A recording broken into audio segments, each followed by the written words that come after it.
آج شعبہ خدمت خلق پاکستان مرکزی مسلم لیگ ضلع جہلم کی جانب سے ضلع جہلم میں شجرکاری مہم کا آغاز کیا گیا ہے۔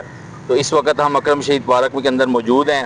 تو عزیز اللہ بٹ صاحب جوا جی جہلم کے جو ہیڈ ہیں وہ اس وقت پودا لگا رہے ہیں، تو آپ دیکھ رہے ہیں۔ تو ہم دعا گو ہیں کہ اللہ تعالیٰ اس پودے کو تناول درخت بنائے، اور جن جن لوگوں کی اس کے اندر کاوش ہے اللہ تعالیٰ اس پودے کو ان سب کے لیے صدقہ جاریہ بنائے، اور اس سے انسان، حیوانات، جانور، چرند پرند فائدہ اٹھائیں۔ جی میں کہوں گا جناب یہ سرسبز پاکستان اور محفوظ پاکستان ہے جناب، اس کو بنائے پاکستان کو، اور یہ دیکھیں پوری دنیا کی نظر اس وقت پاکستان پر ہے، تو ہمیں چاہیے کہ پاکستان کو سرسبز بنائیں، کیونکہ امن یہ پاکستان جیسے گرمیاں آ رہی ہیں، ایک پودا اے سی کا کام کرتا ہے، تو ہمیں چاہیے کہ اپنے علاقے میں ہر جگہ پودے لگائیں، اور ہمارے ساتھ مل کر مرکزی مسلم لیگ جو ٹیم کر رہی ہے ورک اپریشیٹ کرتے ہیں ان کو، تو آپ بھی آئیں ان سے مل کر جناب۔ افضل صاحب نام بھی افضل ہے، کام بھی افضل ہے جناب ان کا، تو ان کے ساتھ مل کر چلیں جی۔